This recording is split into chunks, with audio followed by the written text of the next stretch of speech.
Hi friends, കുറച്ച് കാലം മുമ്പേ നമ്മളൊരു ഷോർട്ട് വീഡിയോ ഇട്ടായിരുന്നു. അതിൽ നമ്മളൊരു അടിപൊളി കേക്കിൻ്റെ വീഡിയോ വരുന്നുണ്ടെന്ന് പറഞ്ഞു. ആ ഒരു വീഡിയോ ആണ് നിങ്ങളിപ്പോൾ കാണാൻ പോകുന്നത്. ഒരു അടിപൊളി കാരമൽ കേക്കാണ്. ഇത് ആക്ച്വലി ഒരു വെഡ്ഡിംഗ് കേക്കിൻ്റെ വീഡിയോ ആണ്. നമ്മുടെ വീടിനടുത്തൊരു ഡെന്റൽ ഹോസ്പിറ്റലിലേക്ക് വേണ്ടിയിട്ട് അവിടുത്തെ രണ്ട് ഡോക്ടേഴ്സിന് വേണ്ടി നമ്മൾ ചെയ്ത് കൊടുത്തിട്ട് വെഡ്ഡിംഗ് കേക്ക് തന്നെയാണ്. അപ്പം റീൽസ് കണ്ടു നോക്കാം. ആദ്യം നമ്മൾ എല്ലാ കേക്കിലും ചെയ്യുന്ന പോലെ തന്നെ നമ്മൾ ഡ്രൈ ഇൻഗ്രീഡിയൻസ് മിക്സ് ചെയ്തെടുക്കുക എന്നുള്ളത് ഒരു 2 kg ടോൾ കേക്കാണ് നമ്മൾ ചെയ്യുന്നത്. ഇതിപ്പം ആദ്യമേ നമ്മൾ 1 kg ഇൻഗ്രീഡിയൻറ്റ് മാത്രം നമ്മൾ കാണിക്കുന്നത്. ഇത് നിങ്ങൾ ചെയ്യുമ്പോൾ ഇൻറ്റു 2 എടുത്താൽ മതി. 2 kg എടുക്കും. ടോൾ കേക്കാണ് ഒരുമിച്ചല്ല ചെയ്ത് രണ്ടായിട്ട് ചെയ്തിട്ടാണ് നമ്മൾ ഇതിപ്പം ഡ്രൈ ഇൻഗ്രീഡിയൻസ് എല്ലാവർക്കും അറിയാം. നമ്മൾ ബേക്കിംഗ് പൗഡർ, ബേക്കിംഗ് സോഡ, മൈദ, പിന്നെ ഒരു നുള്ളു ഉപ്പ്, ഇത്രയായിട്ടാണ് നമ്മൾ ഡ്രൈ ഇൻഗ്രീഡിയൻസ് എപ്പോഴും മിക്സ് ചെയ്ത്. ഒരു കാരമൽ കേക്ക് ആയതുകൊണ്ട് തന്നെ നമ്മൾ വേറൊരു കൊക്കോ പൗഡർ ഒന്നും ആഡ് ചെയ്യേണ്ട ആവശ്യമില്ല. നമ്മൾ വൈറ്റ് സ്പഞ്ചിലാണ് ചെയ്തത്. അപ്പോൾ നമ്മൾ ഇത്രയും സാധനങ്ങൾ നമ്മൾ ഒരു കേക്കിനുള്ളത് നമ്മൾ മിക്സ് ചെയ്തിട്ട് നമ്മൾ 3 പ്രാവശ്യം അരിക്കുന്നുണ്ട്. ഇൻഗ്രീഡിയൻസ് അറിയാലോ, മൈദ, ബേക്കിംഗ് പൗഡർ, ബേക്കിംഗ് സോഡ, ഒരു നുള്ളു, ഇത്രയാണ് നമ്മൾ സാധാരണ എല്ലാ കേക്കിലും ചെയ്യുന്ന പോലെ തന്നെയാണ് നമ്മൾ ചെയ്തത്. പക്ഷേ 3 പ്രാവശ്യം നമ്മൾ അരിക്കുന്നുണ്ട്. ഇതിട്ട് 3 പ്രാവശ്യം അരിക്കുക എന്ന് പറഞ്ഞാൽ ആ കേക്ക് കുറച്ചും കൂടെ സോഫ്റ്റായി കിട്ടാനാണ് നമ്മൾ 3 പ്രാവശ്യം അരിക്കുന്ന പ്രോസസ് ഒരിക്കലും സ്കിപ്പ് ചെയ്യരുത്. നമ്മൾ എല്ലാ കേക്കിലും ചെയ്യുന്നത് ഇങ്ങനെ തന്നെയാണ്.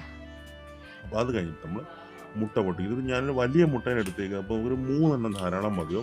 അതല്ല, നമ്മൾ എടുക്കുന്ന മുട്ട കുറച്ച് ചെറുതാണെന്നുണ്ടെങ്കിൽ നിങ്ങൾക്ക് 4 മുട്ട എടുക്കാം. 4 മുട്ട കുറച്ചും കൂടെ നമുക്ക് ഒരു ഫ്ലഫി ഫിഗർ കിട്ടാൻ വേണ്ടിയിട്ടാണ് നമ്മൾ 4 മുട്ട എടുത്തത്. ഇപ്പം ഇച്ചിരി വലിയ മുട്ടയാണ്, ഞാൻ 3 എണ്ണം എടുത്തിട്ടുള്ളൂ. അപ്പോൾ നമ്മൾ ഈ 3 മുട്ടയിലേക്ക് നമുക്ക് കുറച്ച് എന്താ പറയുക, നമ്മുടെ വാനില എസൻസ്. മുട്ട എടുക്കുമ്പോൾ എപ്പോഴും റൂം ടെമ്പറേച്ചറിലെ മുട്ട ആവാനാണ് എപ്പോഴും ശ്രദ്ധിക്കുക. ഫ്രിഡ്ജിൽ വെച്ച മുട്ട എടുക്കരുത്. അതുപോലെ തന്നെ മുട്ട കേടുണ്ടോ എന്ന് കൂടെ നമ്മൾ ശ്രദ്ധിക്കുക. എന്നിട്ട് നമ്മൾ വാനില എസൻസ് വെച്ച് നല്ലതുപോലെ ബീറ്റ് ചെയ്യുക. ഇത് ബീറ്റ് ചെയ്ത് നല്ല ഫ്ലഫി ആയിട്ട് വരണം.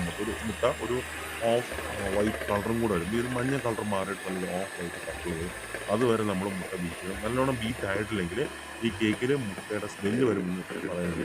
അത് വരാതിരിക്കാനാണ് നമ്മൾ മുട്ട നല്ലതുപോലെ വാനില എസൻസ് ചേർത്ത് നല്ലതുപോലെ ബീറ്റ് ചെയ്യണം. നല്ലപോലെ ബീറ്റ് ചെയ്ത് കഴിഞ്ഞാൽ ഈ മുട്ടയുടെ സ്മെല്ല് വരത്തില്ല. അതാണ് അതിൻ്റെ പ്രധാന കാര്യം. പിന്നെ നമ്മൾ എടുത്തിരിക്കുന്നത് 1 കപ്പ് പൗഡേർഡ് ഷുഗറാണ്. എല്ലാവർക്കും മുഴുവൻ ഷുഗർ അവിടെ ആഡ് ചെയ്യുന്നവരുണ്ട്. ഞാൻ അങ്ങനെയല്ല. ഞാൻ എപ്പോഴും പൗഡേർഡ് ഷുഗർ മാത്രമേ ആഡ് ചെയ്യാറുള്ളൂ. അങ്ങനെ എനിക്കതാണ് കുറച്ചുകൂടി കംഫർട്ടായിട്ട് ഫീൽ ചെയ്യുന്നത്.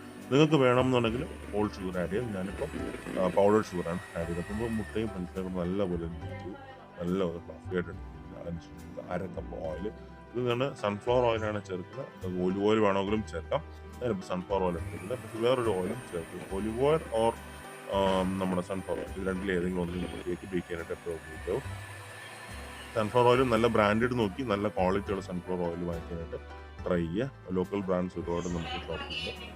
അത് കഴിഞ്ഞിട്ട് നമ്മൾ ഓയിലിട്ട് ബീറ്റ് ചെയ്തതിന് ശേഷം നമ്മൾ ഡ്രൈ ഇൻഗ്രീഡിയൻസ് 2 ബാച്ചായിട്ട് ഇട്ട് കൊടുക്കുക. ഒരുമിച്ച് ഒന്നാം പാട്ട് നമ്മൾ തട്ടി കൊടുക്കാതെ 2 ബാച്ചായിട്ടിട്ട് മിക്സ് ചെയ്താൽ കുറച്ചും കൂടെ ആ കേക്കിൻ്റെ ഫ്ലഫിനെസ് മാറാതെ കുറച്ചും കൂടെ കിട്ടും. അതുപോലെ നമ്മൾ ഡ്രൈ ഇൻഗ്രീഡിയൻസ് ആഡ് ചെയ്യുമ്പോഴും ബീറ്ററൊന്നും യൂസ് ചെയ്ത് നമ്മൾ ജസ്റ്റ് സ്പാച്ചിൽ കൊണ്ട് തന്നെ ഹോൾഡ് ചെയ്തെടുക്കുക.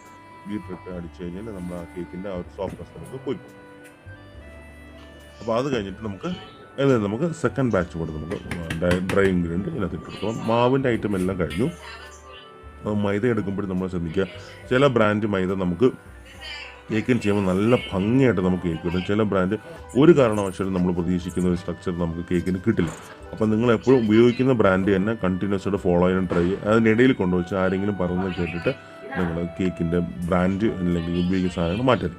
അതിലേക്ക് നമുക്ക് ബട്ടർ മിൽക്ക് ആഡ് ചെയ്ത് കൊടുക്കാം. നമുക്കൊരു 1/2 കപ്പ് അല്ലെങ്കിൽ 1/4 കപ്പ് പാലിലേക്ക് 1 ടീസ്പൂൺ നമ്മുടെ വിനീഗർ ഒഴിച്ച് ബട്ടർ മിൽക്ക് ആഡ് ചെയ്യുമ്പോൾ നമ്മുടെ കേക്ക് നല്ല സോഫ്റ്റ് ആയിരിക്കും. നല്ല എക്ദം സോഫ്റ്റ്, നല്ല സ്പഞ്ചി ആയിട്ട് കിട്ടും. അതാണ് നമ്മൾ ബട്ടർ മിൽക്ക് ആഡ് ചെയ്തത്. എന്നിട്ട് നമ്മൾ ബട്ടർ മിൽക്ക് ഒഴിച്ചിട്ട് നമ്മളൊരു 7 ഇഞ്ചിൻ്റെ കേക്ക് പാനിൽ എടുത്തേക്കുന്നത്. 7 ഇഞ്ചിൻ്റെ കേക്ക് ആകുമ്പോൾ നമുക്ക് ഹൈറ്റ് കിട്ടും.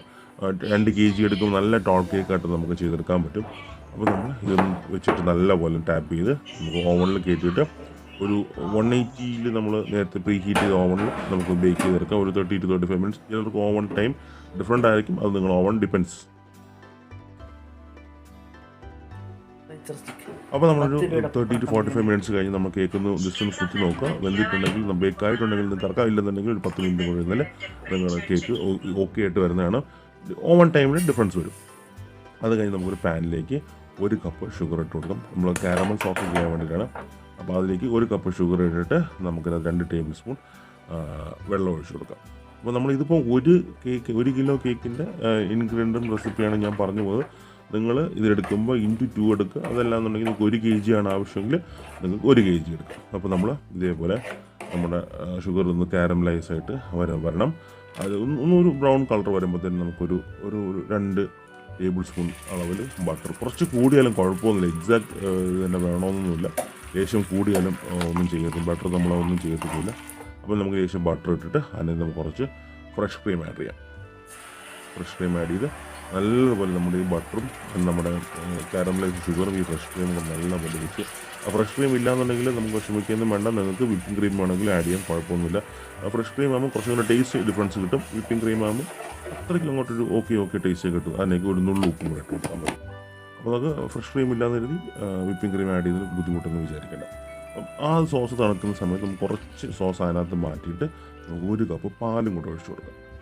അത് നമ്മൾ നേരത്തെ സോസിന് ഒരു കുറച്ച് സോസ് എടുത്തിട്ട് നമുക്ക് അതിനകത്തേക്ക് 1 കപ്പ് പാലും കൂടെ ഒഴിച്ചു കൊടുക്കാം. ഇതെന്തിനാണെന്ന് വെച്ചാൽ ഇതാണ് നമ്മൾ കേക്ക് സോക്ക് ചെയ്യാനെടുക്കുന്ന നമ്മുടെ സ്പെഷ്യൽ സിറപ്പ് എന്ന് പറയുന്നത്. മറ്റേത് നമ്മൾ ക്രീമിൽ ആഡ് ചെയ്ത് വെക്കാം. ബാക്കി കാര്യങ്ങൾ നമുക്ക് വഴിയെ പറഞ്ഞുതരാം. ഇതൊന്ന് തണുക്കാനിരിക്കട്ടെ. തണുക്കുന്ന സമയം കൂടെ നമുക്ക് വിപ്പിംഗ് ക്രീം ബീറ്റ് ചെയ്തെടുക്കും. ഞാനിപ്പം പ്രിസ്റ്റൈൻ്റെ ചാമ്പ്യൻ വിപ്പിംഗ് ക്രീം എടുക്കുന്നത്, ഫിയോണയും എടുക്കാറുണ്ട്. പക്ഷേ എനിക്ക് ഫിയോണയെ കഴിഞ്ഞതാണ് കുറച്ചും കൂടെ ബെറ്റർ ആയിട്ട് തോന്നുന്നത്. പിന്നെ അവൈലബിലിറ്റി ആയിട്ട് നമുക്ക് നോക്കുമ്പോൾ ഇതാണ് എടുത്ത് പോകുന്നത്. അപ്പോൾ നമുക്ക് രണ്ടും ഉപയോഗിക്കാൻ കുഴപ്പമൊന്നുമില്ല. അത്യാവശ്യം രണ്ടും കൊള്ളാവുന്ന ബ്രാൻഡിൻ്റെ വിപ്പിംഗ് ക്രീം തന്നെയാണ്. അപ്പോൾ ക്രീം വിപ്പ് ചെയ്യുന്നതൊക്കെ നമ്മൾ ഓൾറെഡി ഒരുപാട് വീഡിയോസിൽ പറഞ്ഞിട്ടുണ്ട്. അപ്പോൾ നമ്മൾ പിന്നെയും റിപ്പീറ്റഡായിട്ട് പറഞ്ഞു പോകണ്ടെന്ന് എഴുതിയിട്ട് നമ്മൾ സ്കിപ്പ് ചെയ്ത് പോകുന്നുള്ളൂ. അപ്പം അറിയാലോ വിപ്പിംഗ് ക്രീം എങ്ങനെയാണ് വിപ്പ് ചെയ്യേണ്ട കാര്യം. കണ്ടിട്ടില്ലെങ്കിൽ നമ്മൾ പഴയ വീഡിയോസ് കണ്ടോക്കി അതിൽ കൃത്യമായിട്ട് നമ്മൾ പറഞ്ഞിട്ട് എങ്ങനെയാണ് വിപ്പിംഗ് ക്രീം ചെയ്തെടുക്കേണ്ടതെന്നുള്ള കാര്യം. അപ്പോൾ അതിലേക്ക് നമുക്ക് കുറച്ച് വിപ്പിംഗ് ക്രീം എടുത്ത് മാറ്റിയിട്ട് നമ്മൾ നേരത്തെ ഉണ്ടാക്കി വെച്ചേക്കുന്നത് നമ്മുടെ കാരമൽ സോസ്, ആ കാരമൽ സോസ് നമുക്ക് ഈ വിപ്പിംഗ് ക്രീമിലേക്ക് ആഡ് ചെയ്ത് കൊടുക്കാം. അപ്പോൾ നമ്മൾ കുറച്ച് ആവശ്യം ചേർത്താൽ മതി, ഒരുപാട് സോസ് വാരി ചേർക്കേണ്ട. നിങ്ങളുടെ ടേസ്റ്റിനനുസരിച്ച് നിങ്ങൾക്ക് വേണമെന്നുണ്ടെങ്കിൽ മാറ്റം വരുത്തുക. കുറച്ച് കൂടുതൽ വേണമെങ്കിലും ചേർത്ത് കുഴപ്പമൊന്നുമില്ല. ഇല്ലാന്നുണ്ടെങ്കിൽ നമ്മുടെ ആവശ്യത്തിനുള്ള സോസ് നമുക്ക് ആഡ് ചെയ്തിട്ട് നമ്മുടെ വിപ്പിംഗ് ക്രീം നല്ലതുപോലെ ഒന്ന് ബീറ്റ്, അതായത് നമ്മുടെ ഈ ഒരു ആഡ് ചെയ്ത കാരമൽ സോസും വിപ്പിംഗ് ക്രീമും കൂടെ ബീറ്റ് ചെയ്യുക. പക്ഷേ കാരമൽ സോസ് തണുത്തതിന് ശേഷം മാത്രമേ നമ്മൾ ക്രീം ഒഴിക്കാൻ പാടുള്ളൂ. തണുത്തിട്ടില്ല എന്നുണ്ടെങ്കിൽ ഈ ക്രീം മെൽറ്റായിട്ട് അങ്ങനെ ബുദ്ധിമുട്ടുള്ള ചാൻസ് ഉണ്ട്. എപ്പോഴും കാരമൽ സോസ് തണുത്തതിന് ശേഷം മാത്രം ക്രീം കൊണ്ട് മിക്സ് ചെയ്യാം. അത് കഴിഞ്ഞിട്ട് നമുക്കൊരു ചെറിയൊരു ബോർഡിൽ നമ്മുടെ ഏത് സൈസാണ് ബോർഡ്, ഞാനിപ്പോൾ 2 kg ബോർഡാണ് എടുത്തേക്കുന്നത്. അപ്പോൾ അതിലേക്ക് നമ്മൾ കുറച്ച് ക്രീം ആക്കിക്കും. ഞാൻ എപ്പോഴും കേക്കിന് അല്പം കൂടെ വലിയ ബോർഡേ എടുക്കുകയുള്ളൂ. ഇതിപ്പോൾ നമ്മൾ 2 kg മൊത്തം സൈസാണ് ഹൈ വെയിറ്റ് വരുന്നെങ്കിലും കേക്കിൻ്റെ സൈസ് 1 kg. പക്ഷെ നമുക്ക് 1 kg എടുത്താൽ മതി. നമുക്ക് 1 kg എടുക്കുമ്പോൾ ഈ ബോർഡ് താങ്ങുമോ എന്നുള്ള സംശയം. പിന്നെ അത് ട്രാവലിങ്ങിന് കൊണ്ടുപോകുന്നവർക്കും ഈ സൈഡിൽ തട്ടിയും മുട്ടിയൊക്കെ ഭയങ്കര പ്രശ്നമാണ്, ബോക്സ് തട്ടിയും. ഇതാകുമ്പോഴത്തേക്കും അവർ അത്യാവശ്യം ഒന്ന് സൂക്ഷിച്ചാൽ മതി, ഈ സാധനം ഈസി ആയിട്ട് വീട്ടിലെത്തും. അല്ലെങ്കിൽ അവർ എവിടെയാണോ ഉദ്ദേശിക്കുന്നത് സ്ഥലത്തെത്തും. ഇല്ലെന്നുണ്ടെങ്കിൽ കേക്ക് സ്ഥലത്തെത്തുമ്പം അത് അറ്റവും മൂലയൊന്നും നമുക്ക് കാണത്തില്ല. അപ്പോൾ നമ്മൾ കേക്ക് ഫസ്റ്റ് ലെയർ വെച്ചു, അല്ലെങ്കിൽ നമ്മൾ സോക്കിംഗ് സിറപ്പ് വെച്ച് സോക്ക് ചെയ്തു, നമ്മൾ വിപ്പിംഗ് ക്രീം പേസ്റ്റ് ചെയ്തു. നമ്മൾ സാധാരണ ചെയ്തു വരുന്ന അതേ പ്രൊസീജിയർ തന്നെയാണ്. അപ്പോൾ നമ്മൾ ഈ ചെയ്യുന്നതിലാണ് ഒരു ഡിഫറൻസ് വരുന്നത്. ആ ഒരു സോക്കിംഗ് സിറപ്പും നമ്മുടെ ആ ഒരു കാരമൽ സോസും എല്ലാം കൂടെ ആകുമ്പോഴത്തേനും അടിപൊളിയായിരിക്കും. അപ്പോൾ നമ്മൾ സെക്കൻഡ് ലെയർ വെച്ചു.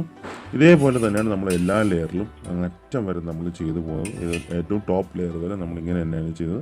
അപ്പോൾ നമ്മൾ ഏറ്റവും ടോപ്പ് ലെയറിലും നമ്മുടെ കാരമൽ സോസ്, നമ്മൾ സിറപ്പ് ഒഴിച്ച് നമ്മൾ സോക്ക് ചെയ്യും. ഈ ഒരു സോസും ആ ഒരു സിറപ്പുമാണ് ഇത് നമ്മുടെ ഈ കേക്കിൻ്റെ ഒരു ഹൈലൈറ്റ് എന്ന് പറയുന്നത്, കാരമൽ കേക്കിൻ്റെ ഒരു ഹൈലൈറ്റ് എന്ന് പറയുന്നത്. അപ്പം ഇത്രയും ചെയ്ത് നമ്മൾ ഫൈനൽ ലെയർ ക്രം കോട്ട് ചെയ്ത് നമ്മളൊരു 2 മണിക്കൂറെങ്കിലും നമ്മൾ മിനിമം ഫ്രിഡ്ജിൽ വെക്കണം. കാരണം ഇത് ഇച്ചിരി ദൂരെ ട്രാവൽ ചെയ്യാനുള്ളത് കൊണ്ടാണ് നമ്മൾ ഫ്രിഡ്ജിൽ വെക്കുന്നത്. അപ്പം നല്ലതുപോലെ ക്രം കോട്ട് ചെയ്ത് നമുക്ക് ഇവനെ ഫ്രിഡ്ജിൽ മാറ്റാം. ക്രം കോട്ട് ചെയ്യുമ്പോഴത്തേനും നമ്മൾ ഈ സൈഡ് തേച്ച് പോകും. അത് ഓരോ ലെയർ വെക്കുമ്പോഴും സൈഡ് തേച്ച് പോയി കഴിഞ്ഞാൽ നമ്മൾ ഈ കേക്ക് മറിഞ്ഞു പോകാതിരിക്കാനും അതിങ്ങനെ സ്റ്റിക്കായിരിക്കാനുള്ള ചാൻസ് വളരെ കൂടുതൽ. നമുക്ക് അവസാനം തേച്ച് കഴിഞ്ഞാൽ നമ്മുടെ കേക്കിൻ്റെ ഒരു സൈഡിലോട്ട് തെന്നി പോകാനോ മറിഞ്ഞു പോകാനുള്ള ചാൻസ് ആണ്. അപ്പോൾ നമ്മൾ ഓരോ ലെയർ ചെയ്തിട്ട് നമ്മൾ സൈഡ് ക്ലിയർ ചെയ്ത് പോവുകയാണെന്നുണ്ടെങ്കിൽ നമ്മുടെ കേക്ക് ഈക്വൽ ഹൈറ്റ് കിട്ടും, അതുപോലെ ഷേപ്പും കിട്ടും. നമുക്ക് ബാക്കി ക്രം കോട്ട് ചെയ്യാൻ ഈസി ആയിരിക്കും. ആ എഡ്ജസ് ഒക്കെ നല്ല ഷാർപ്പായിട്ട് കിട്ടും. അപ്പോൾ നമ്മൾ ഓരോ ലെയറിലും ചെയ്ത് തീർത്ത് മുകളിലേക്ക് കയറിപ്പോകും. അപ്പോൾ ഇത് നമുക്ക് 2 മണിക്കൂർ ഫ്രിഡ്ജിൽ വെച്ചിട്ട് നമുക്ക് ഭാഗ്യ വിശേഷങ്ങളിലേക്ക് പോകാം. അപ്പോൾ നമ്മൾ 2 മണിക്കൂർ കഴിഞ്ഞ് നമ്മൾ ഒരു വേവ് ഡിസൈനാണ് കൊടുത്തു. പക്ഷേ വേവ് ഡിസൈൻ എടുത്ത് നമുക്ക് വീഡിയോയിൽ റെക്കോർഡായിട്ടില്ല, ആ ഒരു പ്രശ്നം ഉണ്ടായിരുന്നു. അപ്പോൾ നമുക്ക് ഇനിയൊരു കേക്കിൽ നമുക്ക് വേവ് ഡിസൈൻ എങ്ങനെ ചെയ്യുന്നതെന്ന് ഡീറ്റെയിൽ ആയിട്ട് ഞാൻ കാണിച്ചു തരാം.